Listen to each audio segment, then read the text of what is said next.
மூக்குல ரெண்டு காதல், ஹே காத்து வாக்குல ரெண்டு காதல். நீங்க பெட்ல படுங்க, நான் கீழே படுத்துக்கிறேன்னு சொன்னேங்க. சரி ஓகேங்க.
என்னங்க காலையிலே கிளம்பிட்டீங்க? அது ஒரு வேலையா ஒருத்தரை பார்க்க வேண்டியது இருக்கு. ஓ மா, என்னடா? எனக்கு டிஃபன் வேண்டாம், நான் போயிட்டு மத்தியானம் வந்துடுறேன். வரமா. சரவணா நில்லுப்பா. உனக்கு இப்ப கல்யாணம் ஆயிடுச்சு. வெளியில போறப்போ அம்மா கிட்ட சொன்னா பத்தாது, பொண்டாட்டி கிட்டயும் சொல்லிட்டு தான் போகணும். பரவாயில்ல, இதுல என்ன இருக்கு?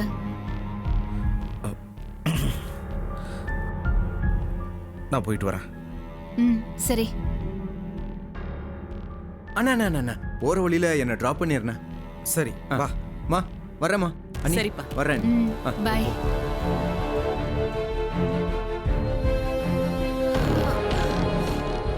என்ன நீ காலையிலே குளிச்சு ஃப்ரெஷ்ஷா இருக்கீங்க? நான் ஃப்ரெஷ் ஆகிறது இருக்கட்டும், மணி என்னாச்சு? 9 மணி வரைக்கும் ஒரு பொம்பளை புள்ள இப்படியா குளிக்காம திரியறது? காலையில எழுந்ததும் குளிச்சு மங்களகரமா இருந்தாதான் வீட்டுக்கு நல்லது. இப்படி தூங்கின முகத்தோட எல்லாம் இருக்க கூடாது. பாத்ரூம்ல சுடு தண்ணி புடிச்சு வச்சிருக்கேன், முதல்ல குளிச்சுட்டு வந்து சாமியை கும்பிடு போ. அப்படி கேளுமா, நான் சொன்ன அவ எங்க கேக்குறா? நீங்க ஒன்னும் கவலைப்படாதீங்க அத்தை. யார் யாரை எப்படி வழிக்கு கொண்டு வரதுன்னு எனக்கு தெரியும். இனி நான் பாத்துக்கிறேன். சரி ரேணுகா, உன்னதான் சொல்றேன், போய் குளிச்சுட்டு வா போ. சரிங்க நீ. ஈஸ்வரி, நான் டிஃபன் எடுத்து வைக்கிறேன், நீ வந்து சாப்பிடு. சரிங்க அத்தை, கொஞ்ச நேரம் ஆகட்டும். சரி.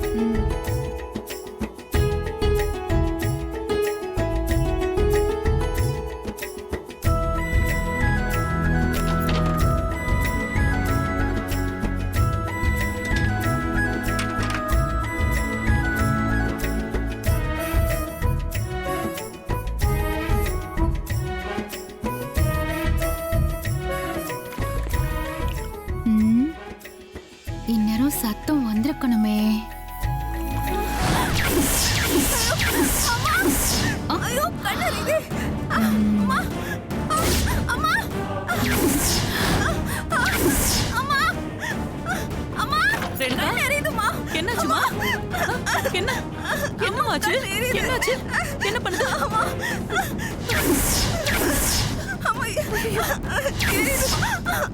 ஒண்ணுலமா, ஒண்ணுல, பயப்படாத. ரேணுகா, ஒண்ணுல. ஈஸ்வரி, ஈஸ்வரி. அத்தை சொல்லுங்க அத்தை. ட்ரெஸ்ஸிங் டேபிள் மேல ரேணுகாவோட இன்ஹேலர் இருக்கு, கொஞ்சம் எடுத்து வாமா. இதோ கொண்டு வர அத்தை.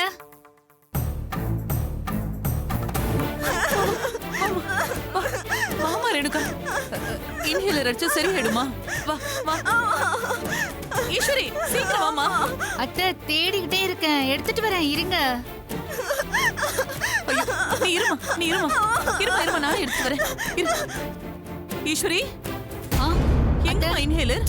எங்கன்னே தெரியல அத்தை, எங்க வச்சிருக்கீங்க? இது இங்க தானமா இருக்கு, உனக்கு தெரியலையா? சாரி அத்தை, இங்கதான் இருக்கா? நான் கவனிக்கவே இல்ல.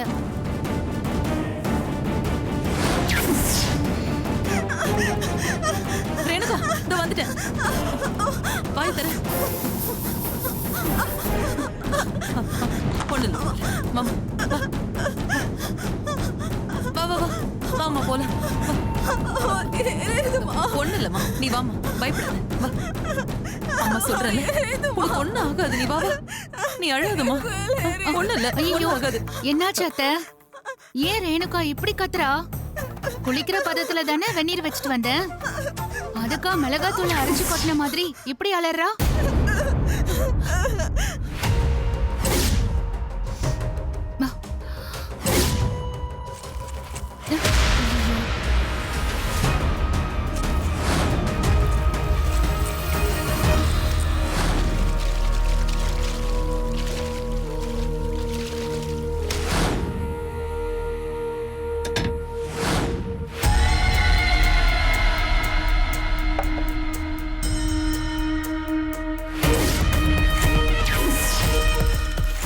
அத்தை அத்தை, கூப்பிட்டு ஃபேன் காத்துல உட்கார வைங்க, எல்லாம் சரியா போயிடும். நீ வாமா.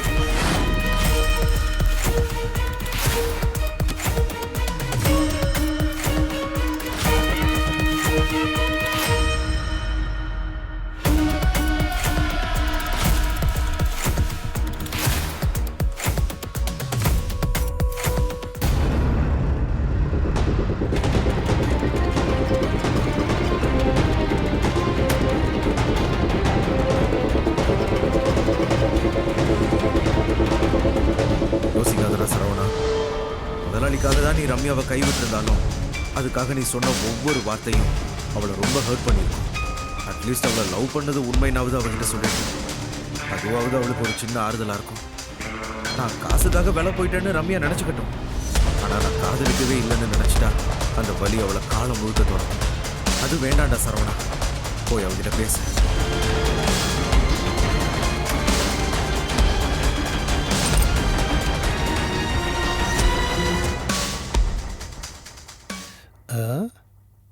இன்னைக்கு நம்ம ராசிக்கு என்ன போட்டிருக்கான்?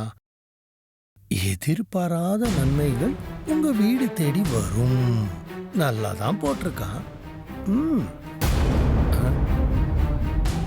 ஐயோ, முதலாளி வேற இருக்காரு. இப்ப நான் எப்படி ரம்யா கிட்ட பேசுறது? சரவணா, எதுக்காகப்பா இங்க வந்த? உன்னதம்பா கேக்குறேன். உன்னை எதுக்காகவும் இங்க வர வேணான்னு சொல்லியிருந்தல்ல, அப்புறம் எதுக்கு வந்த? அது வந்து முதலாளி. என்ன மறுபடியும் ரம்யா கிட்ட ஏதாவது பேசி அவளை குழப்பி விடலான்னு வந்தியா? ஏன் அவன் நல்லா இருக்கிறது உனக்கு பிடிக்கலையா? இல்ல முதலாளி, நான் அதுக்காக வரல. பின்ன எதுக்காக வந்த? எனக்கு ஒரு வேலை வேணும் முதலாளி. வேலையா? என்ன விளையாடுறியா? உன்னை நம்பி என் கடையில வேலைக்கு வச்சதுக்கு நீ செஞ்சதெல்லாம் போதும்யா. தப்புதான் முதலாளி. அதனால தான் நான் நம்ம கடையில் வேலை கேட்டு வரல. வேற எங்கேயாவது ஒரு வேலை வாங்கி கொடுத்தா போதும். கல்யாணத்தன்னைக்கு அம்மா கிட்ட என் மாமனார் பேசுன விஷயம் எனக்கு சுத்தமாக பிடிக்கல. அதான் ஈஸ்வரியை கூட்டிக்கிட்டு நான் என் வீட்டுக்கே வந்துட்டேன். இதுக்கு மேலே அவங்க கூட இருக்க எனக்கு விருப்பமே இல்லை. எனக்கு ஏதாவது வேலை வாங்கி கொடுங்க, அதுக்கப்புறம் என் வாழ்க்கையை நான் பார்த்துக்கிறேன். என்ன முதலாளி யோசிக்கிறீங்க? சரவணா, அவங்க ஏதோ பொண்ணு மேல இருக்கிற பாசத்துல அப்படி சொல்லிட்டாங்க. அதுக்காக நீ இப்படி சண்டை போட்டு வர்றது நல்லாவா இருக்கு? அப்போ அவங்க பேசுறது சரியா முதலாளி? இது சரி தப்புன்ற விஷயம் இல்ல சரவணா. அவங்களுக்குன்னு ஒரு நியாய தர்மம் இருக்கு. அவர் பேசுனது அவரோட நியாயம். அதை ஏன்பா நீ தப்பா எடுத்துக்கிற? உன் மாமனார் வீட்டுல நீ மகாராஜா மாதிரி வாழ ஒரு வாழ்க்கை இருக்கும்போது அதை விட்டு வரேன்னு சொல்றது முட்டாள்தனம். மரியாதை இல்லாத இடத்துல மகாராஜாவா வாழ்ந்து என்ன பிரயோஜனம் முதலாளி? ஒன்று புரிஞ்சுக்கோ சரவணா, மரியாதைன்றது தானா வர்றது, கேட்டு கிடைக்கிறது இல்லை. எல்லா நேரமும் யதார்த்தம் நம்ம எதிர்பார்க்குற மாதிரி இருக்காது சரவணா. என்னை பொறுத்த வரைக்கும் எதுவா இருந்தாலும் அதை ஏத்துக்கிறது தான் யதார்த்தம். இதுதான் உன் வாழ்க்கை. இதை நீ ஏத்துக்கிட்டு தான் ஆகணும். இப்ப நீ அனுசரிச்சு போறதால நல்லா இருக்க போறது நீயும் உன் குடும்பமும் தான். அட்லீஸ்ட் உங்க அம்மாக்காக நீ விட்டு கொடுத்து போ, எல்லாம் சரியாயிடும். என்னப்பா? சரி முதலாளி, அப்ப நான் வரேன். சரவணா, வரேன்னு சொல்லாத. நீ திரும்பவும் இந்த வீட்டுக்கு வர்றத நான் சுத்தமா விரும்பல. புரியுது முதலாளி, இனிமே வரமாட்டேன். நான் கிளம்புறேன். வீட்டோட மாப்பிள்ளையாக்கி இவனை இந்த ஊரை விட்டே துரத்திடலான்னு பார்த்தா இவனை என்ன பண்றது? விட்டெறிஞ்ச பந்து மாதிரி வந்து வந்து நிக்கிறானே. ம்?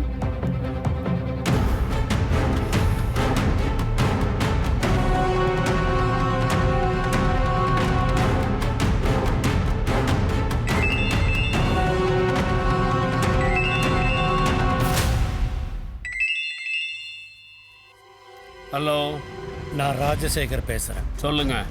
என்னங்க நீங்க கல்யாணத்துக்கு முன்னாடி என்னென்னமோ சொன்னீங்க, இப்ப இப்படி பண்றீங்க? ஏன் அப்படி நான் என்ன பண்ணிட்டேன்? சரவணனுக்கு கடை வச்சு கொடுக்க போறேன், அவனை முதலாளியாக்கி அழகு பார்க்க போறேன்னு ஏகத்துக்கும் பேசுனீங்களே, அதெல்லாம் சும்மா பேச்சுக்கு தானா? சரவணன் என் வீட்டு படியேறி வந்து வேலை வாங்கி கொடுங்கன்னு கேட்குறான். பெரிய மனுஷன் தானே நீங்க, சொன்ன வார்த்தையை காப்பாத்துறது தானே கௌரவம். இப்படி செஞ்சா எப்படிங்க? டேங்கப்பா, என் மாப்பிள்ளை மேல உங்களுக்கு எவ்வளவு அக்கறசா? நீங்க மூணாவது மனுஷன் தானே? என்னங்க இப்படி பேசுறீங்க? ஏங்க யதார்த்தத்தை பேசுறேங்க. மண்டபத்தில் நீங்க என்ன சொன்னீங்க, அதைத்தான் நான் இப்ப சொன்னேன். அதாவது இன்னைக்கு நாங்க உறவுக்காரங்க, ஆனா நீங்க அப்படியா? சொல்லுங்க சார், இது எங்க வீட்டு சமாச்சாரம், அதை நாங்க பாத்துக்கிறோம். எல்லாத்துலயும் நீங்க தலையிட்டீங்கன்னா அது அவ்வளவு நல்லா இருக்காது. பார்த்து பேசுங்க. வைங்க போன.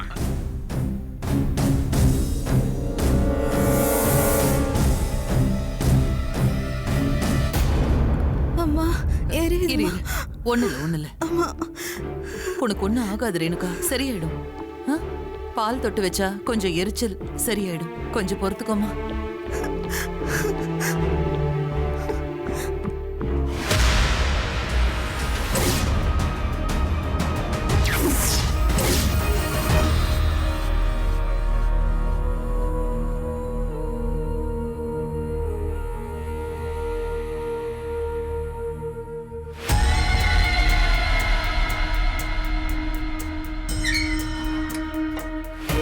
எதுவா இருக்கும்? கொஞ்சம் பொறுத்துக்கோமா, முடியலம்மா. கொஞ்சம் பொறுத்துக்கோ. ம்.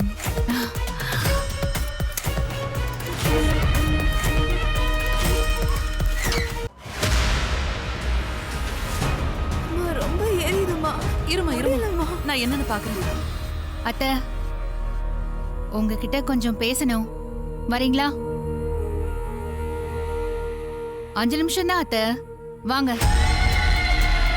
இது வந்துடுற ரேணுகா, பயப்படாது. கொஞ்சம் பொறுத்துக்கோமா.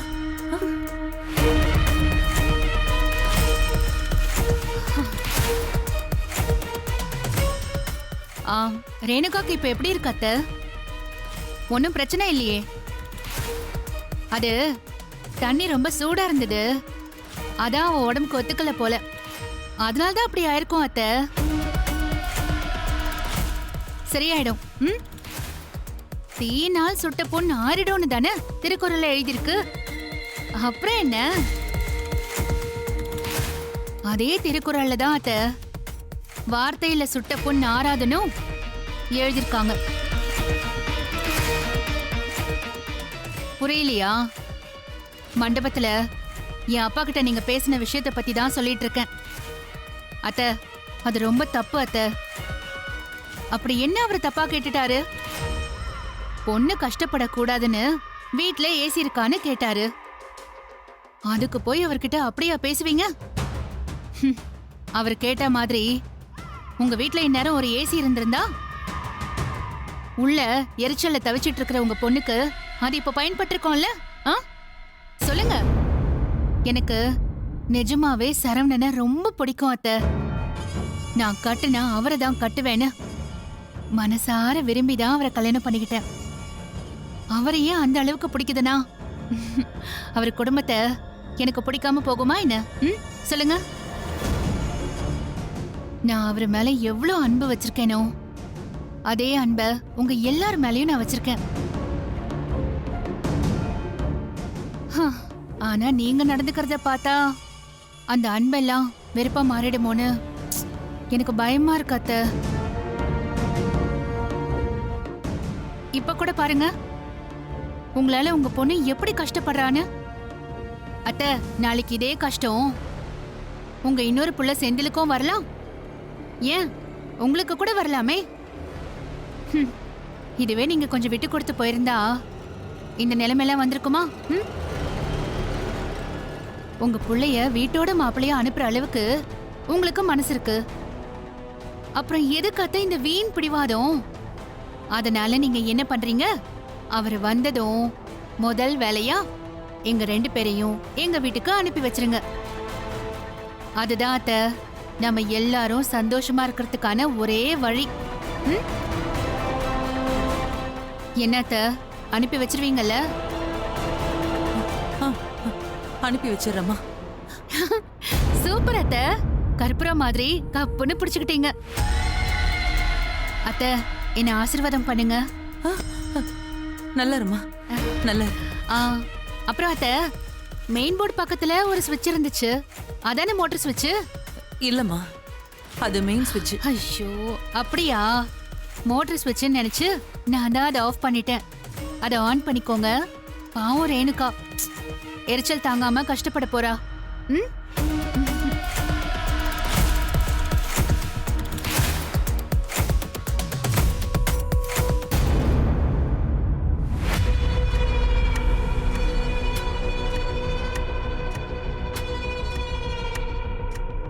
என்னங்க என்னங்க,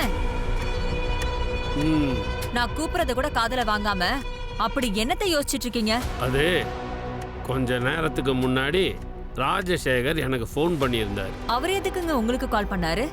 மாப்பிள்ள அவரை போய் பார்த்தாராம். எதுக்கு? வேலை வேணும்னு கேட்டுதான். மாப்பிள்ளைக்கு நாம தொழில் வச்சு கொடுக்கறத ஆரம்பத்தில் சொல்லியிருந்தோம்ல, இப்போ சரவணன் வீடு ஏறி வந்து வேலை கேட்குறான். அப்படின்னா நீங்கள் சொன்ன வார்த்தைக்கு என்னங்க அர்த்தம்னு ஃபோனை போட்டு கேட்குறாரு. இதையெல்லாம் அவர் ஏங்க கேட்குறாரு? அவர் என்ன அவங்களுக்கு சொந்தமா? இல்லை இல்லை. இதையத்தான் நானும் கேட்டேன். எங்கள் குடும்ப விஷயத்தில் நீங்கள் தலையிட வேண்டாம், என் மாப்பிள்ளைக்கு என்ன செய்யணும்னு எனக்கு தெரியும்னு சொல்லிட்டு ஃபோனை வச்சுட்டேன். சரியா தானே செஞ்சிருக்கீங்க. அப்புறம் என்ன யோசனை? நான் அந்த ஆளை பற்றி யோசிக்கலடி, மாப்பிள்ளையை பற்றி தான் யோசிக்கிறேன். அங்கேயே ஒரு வேலையை தேடிக்கிற முடிவில் இருந்தா மாப்பிள்ளை எப்படி வீட்டோட மாப்பிள்ளையா வருவார்னு குழப்பமா இருக்குடி.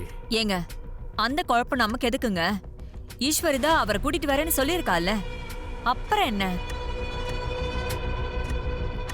கண்டிப்பா எதையாவது பண்ணி ஈஸ்வரி மாப்பிள்ளையோட நம்ம வீட்டுக்கு வரதான் போறா. நீங்க தேவையில்லாம குழப்பிக்காதீங்க.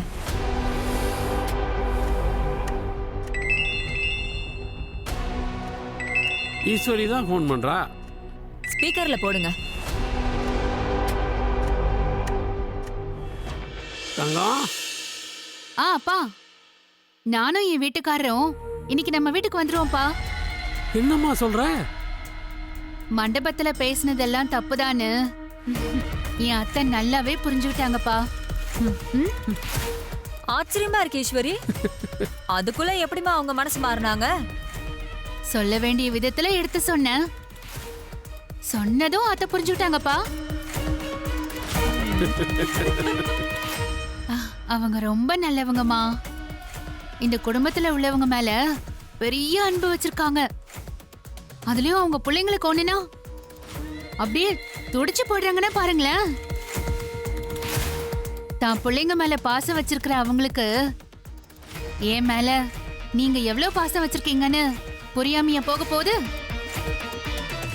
அதுவும் இல்லாம நேத்து என் மனசு சரியில்லாததுனால நேத்து சாந்தி முகூர்த்தமே நடக்கலம்மா. அத கூட நம்ம வீட்லயே வச்சுக்கலான்னு அத்தை சொல்லிட்டாங்கம்மா. மாடி, நீ சொல்றதெல்லாம் அப்பாவால நம்பவே முடியலடா. நம்ப முடியலன்னா அத்தை கிட்ட தரேன், நீங்களே கேளுங்க. ஆ அத்தை, நீங்க சொன்னாதான் எங்க வீட்ல இருக்கிறவங்க நம்புவாங்க போல. ம், பேசுங்க அத்தை. பேசுங்க அத்தை. அத்தை, நீங்க பாட்டுக்கு மண்டபத்துல பேசினதுக்கெல்லாம் மன்னிப்பெல்லாம் கேட்டுட்டு இருக்காதீங்க. எப்படி பார்த்தாலும் நாமெல்லாம் ஒரே குடும்பம் தானே, எதுக்கு அதெல்லாம்? சமந்தி, சொல்லுங்க. மண்டபத்துல நான் பேசினதெல்லாம் தப்புதான். என்ன மன்னிச்சிருங்க. சரவண வந்ததும் நான் இவங்க 2 பேரையும் அங்க அனுப்பி வைக்கிறேன். நீங்க விருப்பப்பட்ட மாதிரியே இவங்க சாந்தி முகூர்த்தம் உங்க வீட்லயே எல்லா வசதியோடையும் நடக்கட்டும். சம்பந்தி, நீங்க இவ்வளவு சீக்கிரம் புரிஞ்சுக்குவீங்கன்னு நான் எதிர்பார்க்கவே இல்லைங்க. கேட்கறதுக்கே ரொம்ப சந்தோஷமா இருக்குங்க. நீங்க கவலையப்படாதீங்க. உங்க வீட்டில் இருக்கிறத விட மாப்பிள்ளைக்கு எந்த குறையும் இல்லாம நான் பார்த்துக்கிறேன். அதுக்கு நான் கேரண்டி. சரிங்க, சந்தோஷம். ஈஸ்வரி கிட்ட கொடுக்குறேன். அப்புறம் என்னப்பா, அத்தையே சொல்லிட்டாங்கல்ல, நானும் என் வீட்டுக்காரரும் சாயந்தரத்துக்குள்ள வந்துருவோம். நீங்க சாந்தி முகூர்த்தத்துக்கான ஏற்பாட்டை பண்ணுங்கப்பா.